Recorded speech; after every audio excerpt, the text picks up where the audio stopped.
اعوذ باللہ من الشیطان اللعین الرجیم بسم اللہ الرحمن الرحیم الحمد للہ رب العالمین والصلاة والسلام علی رسولہ الکریم وآلہ الطیبین الطاہرین المعصومین المظلومین واللعن الدائم علی اعدائہم اجمعین من الآن الى قیام یوم الدین۔ ہماری گفتگو زہد کے بارے میں چل رہی تھی۔ زہد کا معنی یہ ہے کہ انسان دنیا سے منہ موڑ لے اور آخرت کی جانب متوجہ ہو جائے، اور ایسا بھی نہیں ہے کہ زاہد اگر انسان ہو جائے تو دنیا سے کچھ نہ حاصل کرے، بلکہ دنیا کو بقدر کفاف حاصل کرے، جتنی ضرورت ہے اور جو آخرت کے کام آئے وہی دنیا حاصل کرے۔ لہذا مختلف نصیحتیں جناب رسول خدا صلی اللہ علیہ وآلہ وسلم نے اپنے جلیل القدر صحابی جناب ابو ذر غفاری رحمۃ اللہ علیہ کو فرمائی ہے۔ آج فرماتے ہیں، یا ابا ذر ان اللہ تبارک و تعالی لم یوح الی ان اجمع المال۔ اے ابو ذر، اللہ تبارک و تعالی نے مجھے وحی نہیں فرمائی ہے اس بات کی کہ میں مال کو جمع کروں، یعنی کوئی ایسی وحی میرے پاس نہیں آئی کہ یہ میرے رسول، اے میرے حبیب، تم دنیا سے مال کو جمع کرو، ایسی کوئی وحی میرے پاس نہیں آئی۔ ولیکن اوحی الی ان فسبح بحمد ربک وکن من الساجدین واعبد ربک حتی یاتیک الیقین۔ بلکہ اللہ نے میری طرف وحی فرمائی ہے کہ میں اس کے لیے حمد بجا لاؤں اور میں ساجدین کے ساتھ رہوں اور سجدہ کرنے والوں میں سے رہوں۔ وَاعْبُدْ رَبَّكَ حَتَّى يَأْتِيَكَ الْيَقِينُ، اور میری طرف اس بات کی وحی فرمائی ہے کہ میں اپنے رب کی عبادت کروں یہاں تک کہ مجھے یقین آ جائے۔ علماء نے اور ماہرین فن نے یقین کا معنی موت سے تعبیر کیا ہے۔ اے پیغمبر، اپنے رب کی عبادت کرو یہاں تک کہ تمہیں موت آ جائے۔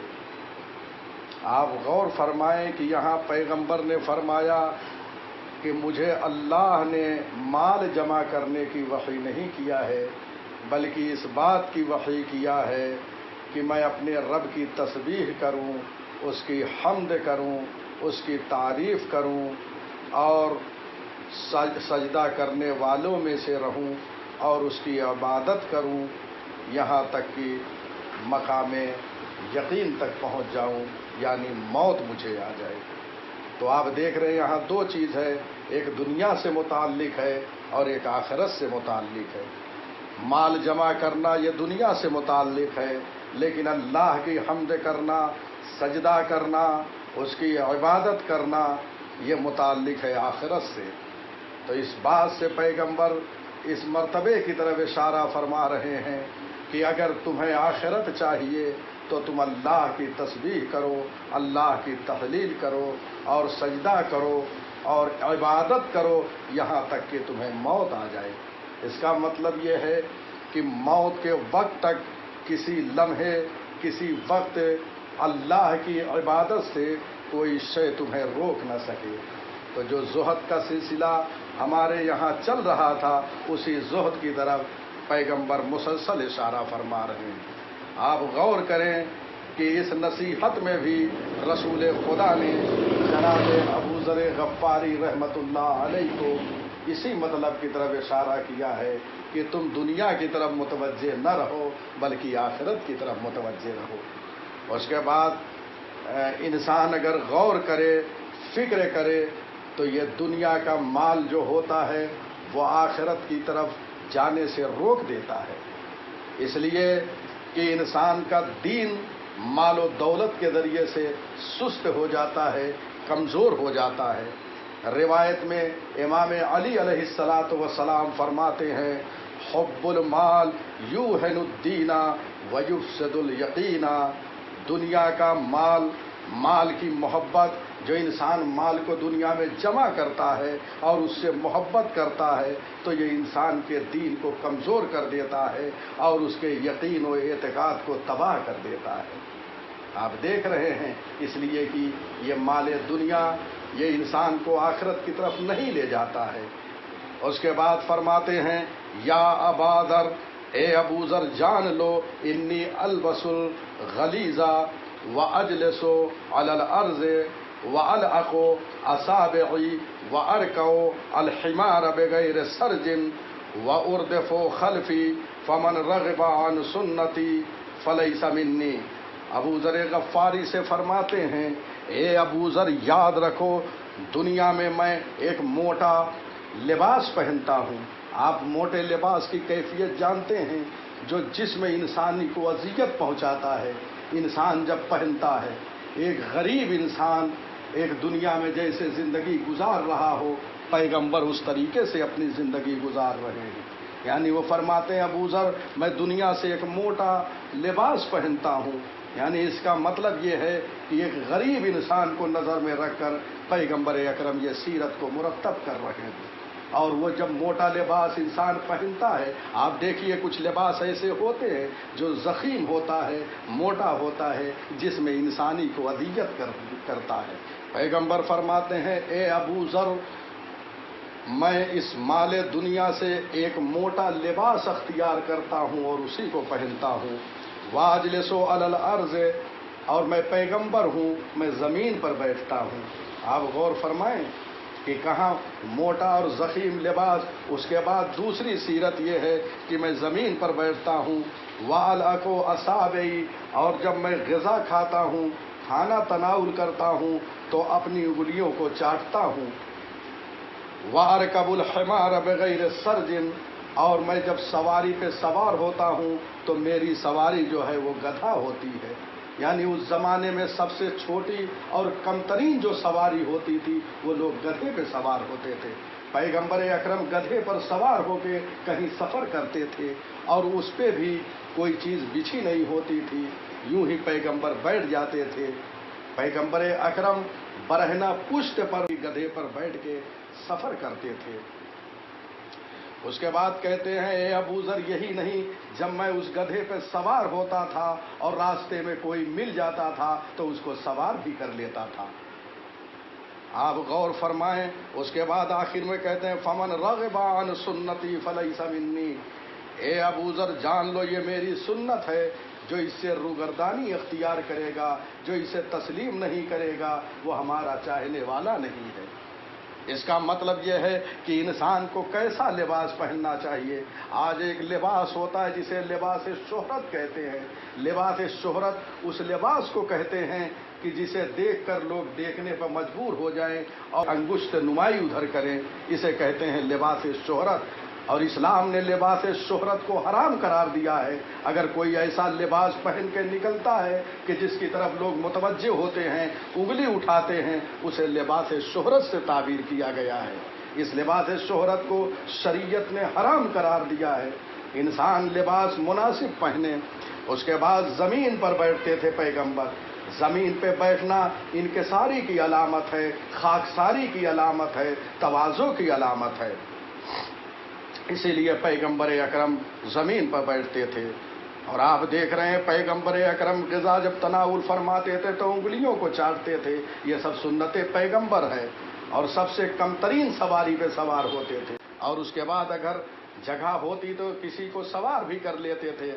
آج کہاں ہیں انسانیت کا دم بھرنے والے؟ آج کہاں ہیں لوگ پیغمبر کی سیرت پر چلنے والے؟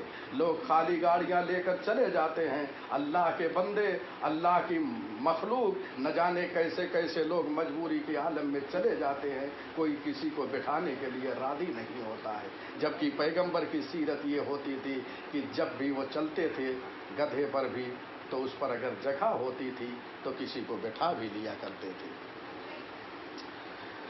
یا ابا ذر حب المال والشرف اذهب لدین الرجل من ذئبین زاریین فی ذرب الغنم۔ اے ابا ذر، دنیا کی محبت اور شرف، مقام، منصب، دنیا میں جو انسان مقام طلب کرتا ہے، منصب طلب کرتا ہے، چاہتا ہے کہ میں فلاں مقام پہ پہنچ جاؤں، فلاں منصب پہ پہنچ جاؤں، یہ حب مال، یہ مال کی محبت اور محبت مقام و شرف، یہ انسان کے دین کو ان خوخار بھیڑیوں سے زیادہ ضرر پہنچاتا ہے جو خوخار بھیڑیے کسی غلے پہ حملہ کر دیتے ہیں۔ آپ نے دیکھا ہوگا کہ خوخار بھیڑیے جو غلہ چلتا ہے، جو جانور اکٹھا چلتے ہیں، ان پہ کبھی کبھی یہ حملہ کر دیتے ہیں۔ دو بھیڑیے ہوں تو دو بھیڑیے اس غلے پہ اس طریقے سے حملہ کر دیتے ہیں کہ صبح تک سب کو صاف کر دیتے ہیں، کچھ نہیں بنتا ہے، بچتا ہے۔ تو جیسے یہ دو بھیڑیے اس پورے غلے کو، جو جانور ایک ساتھ چل رہے ہیں، ان کو سب کو چیر و پھاڑ ڈالتے ہیں، اتنا نقصان یہاں اس غلے پہ وارد نہیں ہوتا، اس سے کہیں زیادہ نقصان انسان کے دین کو پہنچتا ہے اگر وہ دنیا سے محبت کرتا ہے۔ یعنی دنیا کی محبت انسان کو اس سے زیادہ ضرر پہنچاتی ہے جتنا بھیڑیا غلے کو نہیں پہنچاتا۔ آپ نے غور کیا؟ لہذا انسان کو چاہیے اپنے دل سے مقام اور منزلت اور عہدے کے جذبے کو نکال دے، دنیا کی محبت کو نکال دے، مال کی محبت کو نکال دے، وإلا یہ چیز انسان کے دین کو جو ہے چیر ڈالے گا، پھاڑ ڈالے گا۔ تشبیہ دیا ہے اس چیز سے جیسے کہ دو بھیڑیے مل کر ایک پورے غلے کو ختم کر دیتے ہیں۔ اس سے کہیں زیادہ نقصان یہ حب دنیا انسان کے دین کو پہنچاتا ہے۔ تو لہذا چاہیے کہ ان ساری چیزوں سے انسان پرہیز کرے اور اس سے بچے، اور انسان کو چاہیے کہ وہ آخرت کی طرف متوجہ رہے، اس لیے کہ آپ نے دیکھا کتنی ضرر رساں ہے یہ چیزیں انسان کے دین کے لیے۔ حب دنیا، حب مال سے انسان کا دین تباہ ہو جاتا ہے۔ لہذا پھر پیغمبر وہی دنیا سے منہ موڑ رہے ہیں اور لوگوں سے کہہ رہے ہیں کہ دنیا سے منہ موڑے رکھو، دنیا کی طرف متوجہ نہ ہو بلکہ آخرت کی طرف متوجہ رہو۔ یہ سب وہی مسلسل زہد کی تفسیر ہو رہی ہے، زہد کی شرح ہو رہی ہے۔ قرآن مجید میں اس بات کی طرف بھی اشارہ آیا ہے، تلک الدار الآخرہ نجعلھا للذین لا یریدون علوا فی الارض ولا فسادا۔ ہم نے آخرت کا گھر، ہم نے آخرت کا مقام، ہم نے آخرت کی منزل اس کے لیے قرار دیا ہے جو دنیا میں بلندی نہیں چاہتے تھے اور نہ فساد چاہتے تھے۔ یعنی آخرت کا گھر ہر ایک کے لیے نہیں ہے۔ اگر آپ دنیا میں بلندی چاہتے ہیں کہ ہم بلند مقام پہ رہیں، ہم کسی منصب پہ رہیں اور فساد دنیا میں برپا کر رہے ہیں، تو آخرت کا گھر ایسے لوگوں کے لیے نہیں ہے، بلکہ آخرت کا گھر متقین کے لیے ہے، صاحبان زہد اور تقوی و پرہیزگاری کے لیے ہے۔ اس کے بعد آپ دیکھیے، قال قلت یا رسول اللہ، پھر جناب ابو ذر غفاری رحمت اللہ علیہ کہتے ہیں، میں نے کہا یا رسول اللہ، الخائفون الخائضون المتواضعون الذاکرون اللہ کثیرا ہم یسبقون الناس الی الجنہ۔ جناب ابو ذر غفاری کہتے ہیں، یا رسول اللہ، کیا دنیا میں اللہ سے ڈرنے والے، خضوع و خشوع کرنے والے اور تواضع انکساری کرنے والے، اللہ کا کثرت سے ذکر کرنے والے، یہ لوگوں پر سبقت لے جائیں گے جنت کی طرف؟ یعنی مسلسل ان لوگوں کے بارے میں بیان کر رہے ہیں جناب ابو ذر غفاری، کیا یہ لوگ جو اللہ سے ڈرتے ہیں، جو خضوع و خشوع کرتے ہیں، جو تواضع انکساری میں رہتے ہیں، جو اللہ کا ذکر کرتے ہیں، کیا یہ لوگ جنت کی طرف لوگوں پہ سبقت لے جائیں گے؟ یہ لوگوں سے آگے جائیں گے جنت میں؟ کیونکہ ان کی کیفیت ایسی ہے۔ جناب ابو ذر غفاری سوال کر رہے ہیں، فقال اللہ، کہا نہیں، جنت میں جانا الگ ہے، سبقت کرنا ایک الگ چیز ہے، لوگوں سے آگے بڑھ کر جانا۔ پیغمبر فرماتے ہیں یہ لوگ نہیں ہیں، ولیکن فقراء المسلمین، جو جنت میں سبقت کریں گے وہ مسلمانوں میں جو غریب انسان ہیں، جو فقیر ہیں، وہ جنت کی طرف سبقت کریں گے۔ یہاں مسلمان سے مراد مومنین ہے، یعنی مومنین وہ سبقت کریں گے وہ جنت کی طرف جو غریب تھے۔ یعنی عابد و زاہد جو یہاں بیان کیا گیا ہے، خوف کرنے والے، تواضع کرنے والے، یہ لوگ سبقت نہیں کریں گے، بلکہ جنت میں جانے کی طرف سبقت کون کریں گے؟ جو غریب مومنین ہیں، فقیر مومنین ہیں، وہ سبقت کریں گے۔ یتخطون رقاب الناس، اور کیسے چلیں گے؟ لوگوں کے کاندھوں پہ پیر رکھتے ہوئے جنت کی طرف یہ جائیں گے۔ اور فرما رہے اس لیے جنت کی طرف جانے والوں کا ایک ازدحام ہوگا۔ یہ غریب مومنین ان کے کاندھوں پر پیر رکھتے ہوئے جنت کی طرف سبقت لے جائیں گے۔ اور فرما رہے یعنی کیوں؟ اس لیے کہ مال دنیا ان کے قابل نہیں تھا، جو غریب ہیں۔ پروردگار روایتوں میں آیا ہے، پروردگار کہے گا دنیا تمہارے قابل نہیں تھی اس لیے تمہیں نہیں دیا۔ اور فرما رہے اس سے پہلے بحث گزر چکی ہے کہ اگر دنیا جو ہے ایک مکھی کے پر کے برابر بھی اہمیت رکھتی تو پروردگار کبھی اس سے ایک جرعہ آب، ایک گھونٹ پانی بھی کفار کو نہ دیتا۔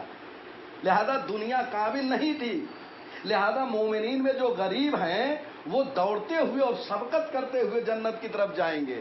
کیوں؟ اس لیے کہ ان کے لیے دنیا نہیں تھی۔ پروردگار کہے گا تم بڑے تھے، دنیا حقیر تھی، اس لیے دنیا کو تمہیں نہیں دیا۔